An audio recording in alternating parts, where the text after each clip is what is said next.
dirinya. Nah ini adalah yang tadi saya katakan di awal Bro Pasta, di mana Circle untuk di PMPL untuk season yang keempat entah kenapa seperti pahit sekali menuju ke arah bawah. Ya. Jarang sekali menuju ke arah Pulau SMB yang mana di sana ada dua tim NFT dan juga AE, membuat NFT dan AE berulang kali harus memilih menuju ke jembatan kanan atau menuju ke jembatan kiri. Betul, itu yang akan ngebuat tim-tim galau tentunya untuk melanjutkan dan menentukan jalur rotasi mereka. Tapi kalau kita perhatikan dari tim Alter Ego yang masih ingin berpesta dulu, karena kita tahu dari SMB sendiri punya area lootingan yang benar-benar dimanjakan lah dengan banyaknya area lootingan, terus banyaknya vehicle di sekitar SMB juga, belum lagi scope extended dan segala macamnya attachment yang begitu lengkap di bagian sana. Ini tentunya akan sangat dimanjakan gitu untuk looting yang dilakukan oleh tim Alter Ego sendiri. Dan kita juga berpindah kali ini ke arah Bigetron Red Alliance di mana Zuxi nampaknya baru mendapatkan M16 saja berserta dengan DP menggunakan FPP. Dan kita beberapa kali juga melihat pemain-pemain Bigetron saat mereka tidak fight, saat mereka sedang melakukan looting pun menggunakan FPP Bro Pasta. Ya, mungkin karena memang semua pro player lagi menanti kali kapan ya ofisialnya ini jadi FPP gitu. Ya betul, dan kembali kita melihat kali ini nampaknya dari pemain-pemain tim RRQ di area school masih sangat nyaman, bahkan tidak ada kontes yang terjadi. RRQ hanya mendapatkan satu kontestan saat itu zone di hari yang pertama. Setelah itu mereka benar-benar tanpa celah di area school, tidak ada yang berani untuk nabrak ke area tersebut. Betul sekali. Dan kalau kita berpindah menuju ke arah Bigetron, tim yang lagi terpuruk nih Kuy, kalau kita ngomongin dari apa yang biasanya dilakukan oleh Bigetron, mereka benar-benar terpuruk untuk hari ini. Ya, untuk hari ini, untuk kemarin maksud gue. Ya, untuk hari kemarin karena mereka dengan target yang sudah ingin mereka kejar, maksud saya target yang sudah mereka tentukan nampaknya masih cukup jauh untuk mencapai target tersebut. Karena bahkan saat ini tiket yang sedianya mereka genggam, tiket PMGC yang tadinya ada di tangan mereka, harus mereka berikan sementara waktu ke Genesis Dogma dengan jarak yang cukup jauh. Dan kita kembali berpindah ke arah Pulau SMB dari pemain-pemain AE, Hazelnut dan juga yang lainnya. AE salah satu tim yang memang nggak kelihatan mainnya, nggak menggila seperti tim-tim lain dar-der-dor, namun mereka konsisten dan terus berada di peringkat atas sebenarnya dari tiap minggunya. Ya, kalau kita ngomongin tim yang konsisten tentunya kita mengharapkan semua tim konsisten gitu. Cuma kalau misal semua konsisten itu poinnya bakal ketat banget. Ya. Poinnya akan benar-benar ketat banget. Dan kalau kita lihat dari tim yang sedang melakukan looting kali ini dari tim Takai yang sudah mulai sedikit melebarkan area looting awal mereka. Sementara DU sendiri belum keluar dari era Pochinki. Mereka masih ingin memaksimalkan looting mereka dulu untuk di momen-momen awal kayak gini. Udah berjalan 4 menit, belum ada rotasi cepat yang dilakukan oleh Dewa United. Karena menurut gue untuk kita berbicara tentang Pochinki, looting cepat itu benar-benar dibutuhin gitu. Ya. Memaksimalkan untuk mendapatkan checkpoint. Karena daerah-daerah apalagi circle-nya ke sebelah kiri. Area yang bisa mereka kontrol tuh benar-benar terbatas. Kalau misalkan yang dari arah kanan udah mulai ngebalap Pochinki dan udah mulai melakukan setup di sekitar Pochinki. Dan ini dia tim yang juga berada di area kanan. Pemain-pemain victim yang selalu berada di area Yasnaya kanan atas menjadi area mereka. Dan saat mereka kemarin mendapatkan WWCD pun circle menuju ke area kanan. Kembali akan kita lihat seperti apa perjuangan dari victim di hari ini. Karena ini juga merupakan salah satu tim yang digadang-gadang bisa menantang peringkat-peringkat atas di grand finalnya. Ya. Oke, dari Bigetron saat ini yang lagi-lagi terpantau, mereka masih belum keluar terlalu jauh gitu dari sekitar farm. Mereka masih bermain-main di perbukitan sekitar farm. Mereka masih bermain-main di rumah pinggir jalan, rumah pinggir pantai yang ada di sekitar farm juga. Dan kalau dari aura dengan garis pesawat yang seperti tadi tentunya akan sangat menguntungkan untuk drop zone mereka. Kali ini mereka sudah menguasai kira-kira 1 orang 2 sampai 3 apartemen yang akan di-looting oleh masing-masing pemain dari tim Aura.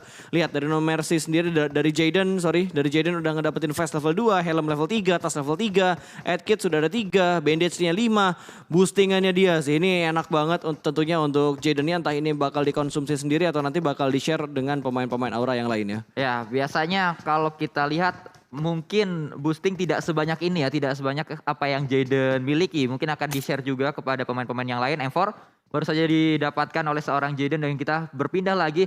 Sampai menit yang ke-6 belum ada tim yang keluar dari kota mereka. Betul, ini hari ini temponya benar-benar lambat ya. Kemarin tuh agak sedikit lambat, cuma pas masuk di pergerakan Blue Zone pertama udah mulai perang.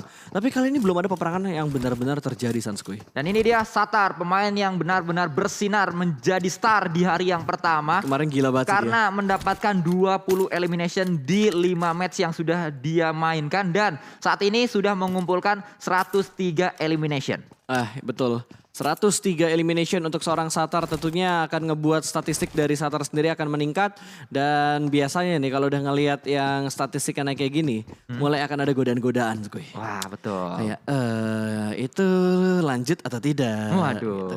Kira-kira bagaimana ya gitu. Ya, tapi balik lagi seperti itu juga pastinya banyak pertimbangan. Oh sangat. Dan menunggu restu dari rekan-rekan satu timnya juga. Betul sekali dan tiba-tiba akhirnya kita melihat sebuah peperangan yang bakal terjadi. Ternyata Void yang berniat untuk memotong dan juga membegal ke arah NFT kali ini malah mereka diusir oleh NFT dari bagian ujung jembatannya. Tembakan demi tembakan sudah mulai dilontarkan kali ini. Ramones akan melakukan zoning out ke arah tim Void dan Void meninggalkan area jembatan. Ini akan menjadi penyeberangan yang mulus untuk tim NFT. Ya betul, Void yang biasanya bergerak ke area kiri, biasanya bergerak bertabrakan dengan Bigetron atau fight dengan Bigetron, kali ini mereka bergerak ke area kanan sehingga yang mereka hadapi bukanlah Bigetron namun NFT yang juga bergerak ke jembatan sebelah kanan dekat dengan drop zone mereka di area Novo. Sudah kembali kali ini kita melihat NFT tidak terlalu banyak tantangan yang mereka alami atau tidak banyak batu sandungan yang harus mereka hadang karena Void tadi juga sudah melakukan rotasi lagi. Ya, sudah mulai bergerak. Mereka kembali lagi tadi kalau nggak salah menuju ke bagian Milta. Tidak bergerak ke arah sebelah kiri karena mereka worry dengan apa yang dilakukan oleh Bigetron. Biasanya yang biasa mengambil ke arah perbukitan kentang ataupun yang biasa mengamankan daerah di pinggir jalan. Perumahan-perumahan kompon-kompon yang biasa dikontrol oleh Bigetron. Tapi ternyata Bigetron sudah keluar dengan cukup cepat. Mereka mengamankan high ground bukit di atas pom bensin jembatan sebelah kiri. Bergerak dengan lebih cepat dan tidak checkpoint di bagian bukit kentang. Agak sedikit unik tentunya untuk rotasi yang dilakukan oleh Bigetron saat ini. Mereka benar-benar rotasi dengan cepat, Sanskuy. Ya, itu nampaknya sebuah perubahan strategi yang dilakukan dan kalau kita lihat menit ke-8 memang menjadi menit rotasi untuk semua tim. Kita sudah melihat juga tadi ada dua tim yang bertemu antara Void dan juga NFT. Kali ini kita berpindah di mana tim Genesis Dogma pemuncak klasemen sementara saat ini sedang melakukan rotasi juga. Kita berpindah ke arah tim yang berada di area kanan drop zone mereka yaitu Boom. Juga harus segera melakukan rotasi karena tadi Circle berada di kiri. Betul, Circle-nya ada di sebelah kiri. Boom sudah mulai meninggalkan area looting awal mereka. Kali ini mereka akan bermain dengan tempo yang agak sedikit lambat dan sudah terkenal Boom dengan gameplay mereka yang seperti ini dengan selalu mendapatkan data statistik dari penggunaan vehicle. Ya. Paling banyak, selalu nggak pernah diisi sama tim lain, kuy. Selalu paling banyak dan juga jarak paling jauh biasanya SG. Itu. Kalau Boom paling banyak menggunakan kendaraan tapi SG paling jauh. Tapi gimana caranya jauh tapi kendaraannya dikit ya? Itu dia. Mungkin dari... Mungkin Boom dikit tapi muter-muter terus. Nah itu, muter-muter di tempat. Iya. Berasa trek Tamiya. Yang penting lama. Yang penting lama. Iya. Yang penting lama. Yang penting lama.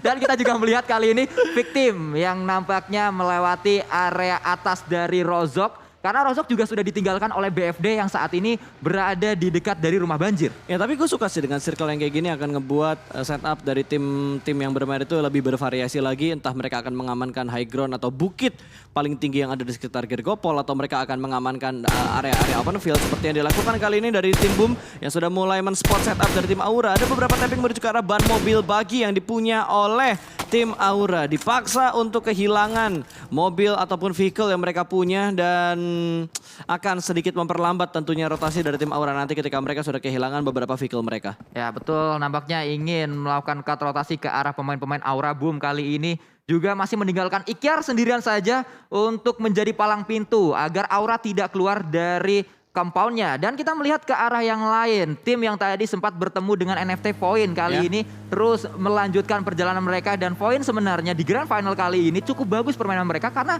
saat ini mereka juga ada di peringkat atas untuk klasemen sementara. Betul, mereka ada di bagian papan atasnya. Tapi apakah hari ini mereka akan stabil seperti kemarin? Karena gue yakin banget dengan hasil di hadiah pertama kemarin tentunya semua tim akan melakukan evaluasi, melakukan pengintaian kembali dan sudah menentukan strategi yang akan mereka mainkan untuk hari ini seperti apa. NFT kali ini yang sudah terpantau kembali mereka masih bermain di sekitar selokan Gatka dan akan mendapatkan sebuah checkpoint di sebuah perumahan tapi terlalu banyak high ground yang ada di sekitar sini plus rumahnya udah di-looting oleh tim lain. Tadi pintunya udah kebuka soalnya. Betul, kita sudah melihat ada pintu yang terbuka juga dan memang Gatka berulang kali memang menjadi area circle. Dari awal kita melihat dari minggu yang pertama selalu menuju Gatka, circle-circle yang berada di area Irangel karena mungkin Irangel juga dimainkan banyak sehingga kita juga berulang kali melihat circle yang sama bentuknya. Kali ini kita juga melihat pergerakan yang dibangun oleh Void jauh sekali poin untuk berkelana kali ini. Nampaknya semua area mereka puterin. Sekarang mereka berada di shooting range. Tadi kita melihat Void ke kanan, berarti muter jauh ke atas. Jauh banget. Jauh sekali. Berarti mereka ngebelakangin Boom, terus mereka muter lagi ke atas, ngelewatin Yasnaya berarti. Rotasi yang mereka lakukan bener-bener mengambil bagian utara. Dan harusnya mereka ketemuan sama Skylight Gaming. Terlihat dengan pantauan kameranya tadi mereka bertemu dengan Skylight. Karena Skylight juga suka datang dari arah utara. Boom juga melakukan hal yang seperti itu biasanya. Ya, dan kita juga melihat kali ini Genesis Dogma memantau bukit seberang mereka karena terspot di sana ada pemain-pemain dari AE Limax. Ada Ezelnat, satu pemain yang paling dekat dengan compound dari seorang Booms dan juga sebenarnya bisa terpantau dari arah Nichil dan juga Daybot. Dari area lain ini dia Zone, FJ, Banyu dan juga Mineral berada di satu area yang sama. Mereka menguasai satu komplek dan akan seperti ini saat circle-nya menuju ke area Gatka. Karena Gatka memang banyak komplek namun hanya sedikit compound-nya, ngumpul sedikit-sedikit aja. Ya. Yang diwaspadai harusnya kalau misalkan kita ngomongin Gatka ya itu rumah-rumah yang mungkin diprediksi kayak nggak ada orang, tiba-tiba ada yang nembakin kayak yang sedang dilakukan oleh FJ. Langsung memberikan zoning out yang berarti Spavel tidak dibiarkan Spavel untuk touchdown di sekitar compound milik tim Zone. Bahkan Banyu juga sudah keluar dari truknya, bakal nembak lagi ke arah Spavel. Ini menjadi sebuah peringatan dari Zone ke arah NFT. Ya, Zone nampaknya kali ini mengzoning out pemain-pemain dari NFT. Mereka menahan areanya cukup kuat, defensif yang ditunjukkan, menyambut dengan peluru-peluru panas dan tidak membuat pekerjaan dari NFT mudah kali ini untuk melakukan pergerakan menuju ke compound mereka. Namun NFT saat ini berada di area center dari Gatkanya. Ya, oke. Dan kita berpindah bertukar Skylight tadi. Beberapa tim yang memang kita prediksi akan bertemu, malah kali ini dari Skylight mereka bertemu dengan tim Victim. Bukan dengan tim Void yang tadi kita omongin dari awal-awal game. Jersey sudah melakukan setup di bagian jembatan sebelah kiri dan cukup dekat juga dengan tim Aura. Tapi lihat setup yang dilakukan oleh Skylight agak sedikit meluas dan menyebar. Dan Jersey sudah menerima beberapa tapping fire dari dua tim yang ada di sekitar dia. Belum ada damage yang terlalu dalam diberikan dari tim-tim ini ke arah Jersey. Ini adalah titik yang selalu diambil oleh pemain-pemain Aura dari rumah jamur ini. Selalu mereka berada di sini saat circle-nya menuju ke area kiri. Dan kita melihat nampaknya yang dikirim di area tersebut adalah Chisun yang sedang memantau area di sekitarnya. Tadi Jersey sudah terpantau dari pemain-pemain Aura yang lain juga. Masih belum bergerak nampaknya setelah tadi bannya dipecahin oleh satu pemain Boom. Ya, dan ternyata yang mengamankan bagian gunung atau bukit dari Gergopol ada dua tim, ada Nero dan juga tim RRQ. Dengan mengamankan masing-masing di ujung dari perbukitan atau pegunungan ini. Dan Hexas sudah mulai menggerakkan mobilnya kembali akan menuju ke bagian atas dari bukit ini. Masih diputar balikan dulu dan Asa lihat dari RRQ mereka berada di barisan paling depan, tapi GD bertemu dengan tim Void di mana Aimbot yang menjadi korban dari GD. Satu orang berhasil di knock out namun belum dikonfirm menjadi sebuah poin eliminasi, tapi lihat yang dilakukan GD, mereka begitu percaya diri dari Booms, langsung saja ternyata melakukan setup semakin mendekat berjuara tim Void ini. Mimpi buruk tentunya, Booms sudah touchdown akan melemparkan granat tanpa dimasak terlalu lama dan granatnya sudah berhasil menuju ke bagian smoke dan akan segera meletup begitu saja. Tembakan dari sebelah kanan pun berhasil mendapatkan satu pemain lagi dari tim Void dan hanya menyisakan seorang Dub sebagian paling depan. Bukan Dub, dan Xbox pun tumbang. Tidak ada trade talk di antara Void dan juga GD kali ini. Ya, sulit keadaannya untuk Void. Tersisa dua pemain mereka berada di area hospital. Masih bisa melakukan tembakan sebenarnya ke arah bukit-bukit dari pemain-pemain Genesis Dogma. Dan Audrey ternyata datang kali live cap. Akan menjadi terparty menuju ke arah pemain-pemain dari Genesis Dogma. Dan membuat Genesis Dogma juga kocar kacir. Pergerakan mereka akan coba ditembak kali ini oleh live cap yang mencari kesempatan dalam dua pemain. Juga dilakukan oleh seorang Audrey. Belum berhasil. Audrey sayang sekali. Audrey cukup free padahal tadi namun belum berhasil memberikan hit ke arah pemain-pemain dari Genesis Dogma. Betul, sayang sekali tadi Audrey harus melakukan reload dan menyelamatkan tentunya dua pemain dari GD yang benar-benar free shoot dari arah left game. Kembali kita melihat Daybot kali ini justru melakukan tembakan balasan menuju ke arah pemain-pemain left game. Namun Genesis Dogma juga diincar oleh Void kali ini. Kita melihat Daybot mencari seorang Toms, bahkan low HP dari seorang Toms. Betul, ini udah ada counter shoot yang dilakukan oleh GD kali ini. GD yang memberikan tekanan menuju ke arah left scape. Audrey tertinggal seorang diri dan ada Nichil di bagian paling depan. Siap untuk mendapatkan seorang Audrey, tapi sepertinya Audrey bakal dibiarkan lepas begitu aja. Malah Bigetron kali ini yang sedang melakukan peperangan bertemu dengan Bumi Sport. Tapi dari Bonafide dan juga Zone juga jarak mereka begitu dekat. Kali ini ada 3-way showdown. Bonafide, Boom dan juga Zone Esport. Granat granat sudah dilemparkan berjuang arah Ikiar, tapi Ikiar masih bisa bertahan ternyata, namun dari Bonafide juga menerima tekanan dari arah belakang. Ternyata NFT join the fight. 4 team kali ini berada dengan jarak yang begitu dekat dan Foker mendapatkan satu pemain Bonafide. Tuyul tumbang di balik sebuah batu. Kalau kita ingat di match kelima kemarin Bonafide dan juga Boom juga melakukan fight di titik ini sama Betul. persis. Setupnya sama dari area vaulting kendaraannya maksud saya juga sama. Dan ini adalah fight untuk kedua kalinya di titik ini. Replay berarti? Ya. Wah tapi chaos banget cuy. Kejadiannya nggak cuma di satu titik aja, bahkan di bagian perbukitan dari Gergopol. And Nero dan juga RRQ kali ini sudah mulai melakukan komit dalam melakukan fight mereka. Miliano yang berada di bagian pinggir sudah melihat pergerakan kali ini akan lakukan shoulder pick. Namun masih belum bisa mendapatkan satu knockout karena tim RRQ langsung bersembunyi. Tapi Rancid akan melemparkan granat setupnya Red Zone buatan lempar berjuang arah tim RRQ. Ada Mort yang sedang melakukan revive kali ini. Granat meletup, splash damage masuk tapi belum ada yang tumbang dari tim RRQ. Mereka kali ini masih mengatur dan mengulur temponya untuk mendapatkan informasi ke arah tim Nero. Betul, namun Hexas melemparkan sebuah smoke terlebih dahulu untuk menutup vision dari pemain-pemain Nero, pemain-pemain RRQ maksud saya, karena Hexas menjadi pemain terdepan dari Nero yang akan coba menyambut kedatangan dari RRQ saat mereka datang ke area pertahanan dari Nero. Sedang melakukan revive terlebih dahulu, revive berhasil dilakukan. Miliano sudah bangkit kembali, ada sebuah granat yang dilemparkan nampaknya kali ini. Ternyata itu adalah smoke dan kembali kita lihat kali ini.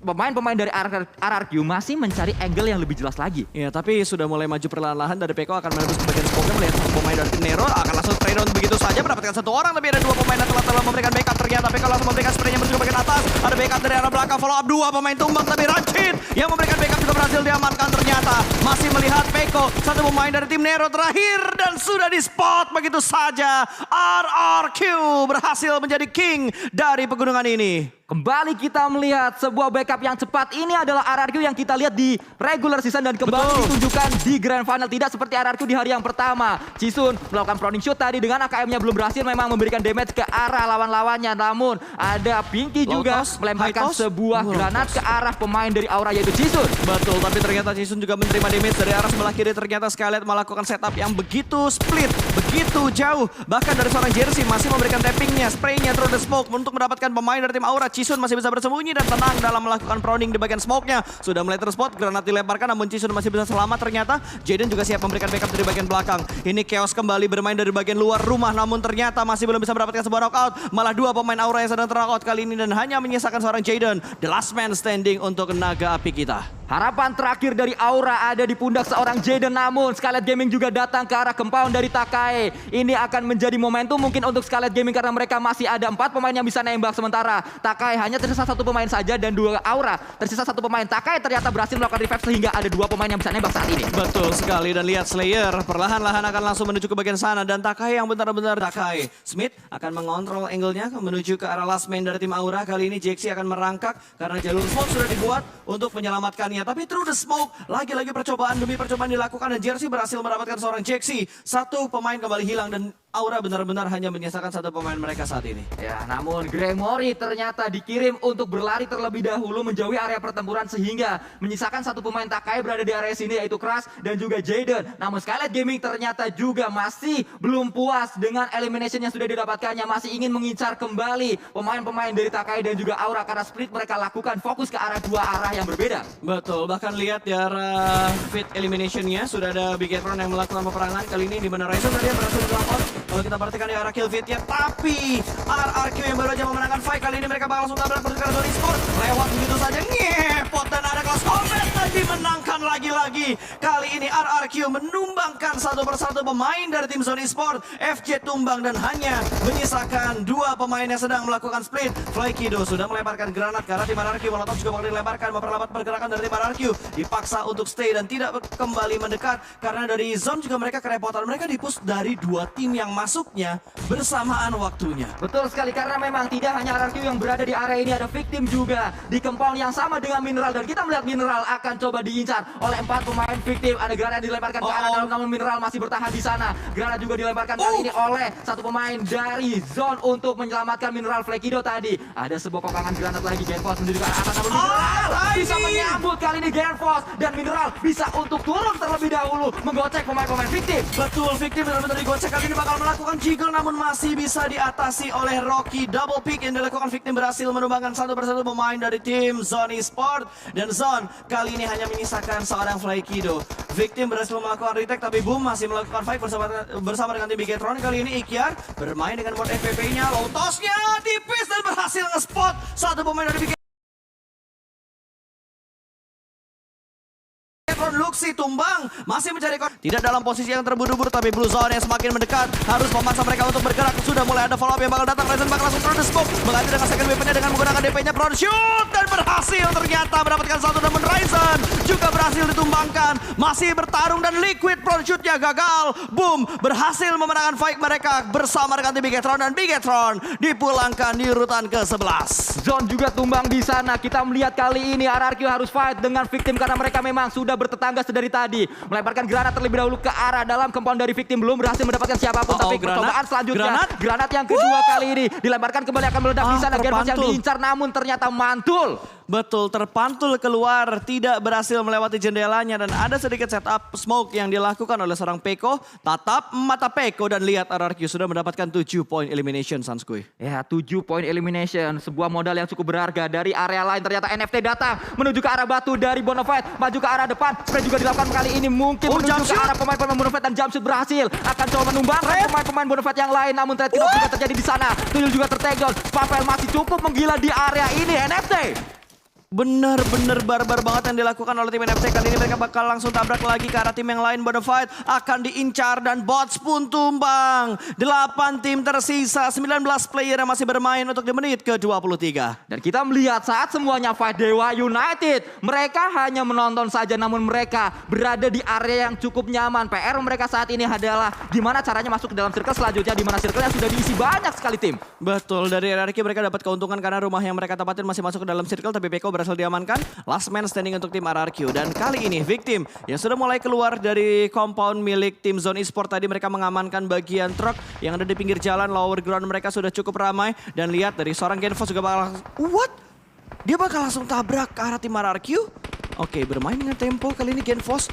Kali ini ada di bagian luar. Belum terlalu terburu-buru dan ditabrak oleh tim Victim. 3 malaikat pencabut nyawa langsung gerbek rumah kali ini. Bukan untuk dibangun tapi untuk diratakan. Rocky bertahan di bagian lantai 1. Kali ini RRQ juga Victim terpaksa harus membagi area mereka di compound ini. Peko turun mengendap-endap di bagian atas. Satu pemain berhasil diamankan dan ternyata Peko di bagian bawah juga berhasil terspot. RRQ dipulangkan ke lobby. Kali ini 6 tim tersisa dan lihat. NFT 10 poin elimination. 10 poin elimination sudah dikumpulkan oleh NFT, namun NFT tertahan oleh satu pemain dari Victim yang diutus untuk menjaga area ini, yaitu Misery. Memperlambat pergerakan dari NFT saat 3 pemain yang lain melakukan grebek ke arah RRQ1. Namun pemain yang sedang menjadi palang pintu juga tertakedown karena Ramones granatnya connect. Betul, lemparan granat berikutnya akankah memulangkan Misery ke lobby, tapi ternyata damage-nya belum cukup karena masuk splash damage saja, tidak pure 100% damage dari granat yang masuk ke arah pemain Victim yang sedang terknockout. Dan Ramones masih mencari beberapa kepastian, namun ada sedikit PK fire yang dilakukan oleh Victim. DU pun kehilangan satu pemain mereka, bahkan DU secara utuh sudah dipulangkan ke arah lobby. 5 tim tersisa kali ini, NFT, Victim, Skylight, Takai dan juga Aura. Ya, 5 tim yang masih terus akan coba berjuang bahu-membahu untuk bisa mendapatkan WWCD di match yang pertama. Takai juga mulai mendapatkan momentum mereka. Dengan 2 pemain tersisa, ada Gremory dan juga Crash. 2 pemain yang tadi nampaknya akan langsung menuju ke arah Pinky dan tidak ketahuan di mana posisi dari Pinky, pemain terakhir dari Skylight Gaming. Betul, masih berada di bagian bagi, di bagian belakang baginya, melihat pergerakan demi pergerakan dari tim Takai. Dia tahu Gremory bergerak, tapi belum ada open fire yang dilakukan oleh sarang Pinky. Kayaknya dia tahu di bagian kiri juga. Pinky bisa nembak keras dengan jelas. Itu dia Pinky mendapatkan 1 pemain dari Takai. Tercuri pemain Takai. Wow, dapat 1 pick yang begitu bagus tadi. Namun pergerakan dari Pinky juga sudah terspot oleh seorang Gremory dan meletup begitu saja. Namun eliminationnya diamankan oleh tim NFT. Ya, kita melihat kali ini Gremory mengendap-endap menuju ke arah compound dari Jaden. Sebuah shake kecil yang dikuasai oleh pemain terakhir Aura. Akan coba diincar oleh banteng ungu bernama Gremory. Maju ke arah depan. Blue Zone juga mulai ikut campur kali ini karena mau nggak mau Jaden harus keluar. Mau nggak mau Jaden harus melakukan heal juga. Sudah terdengar harusnya ada bunyi proning yang dilakukan oleh Gremory. Ya dan harusnya Jaden kalau misalkan dia menggunakan Eagle A, asik. Eagle A yang ada di in-game ya dia tahu harusnya pergerakan yang dilakukan oleh seorang Gremory.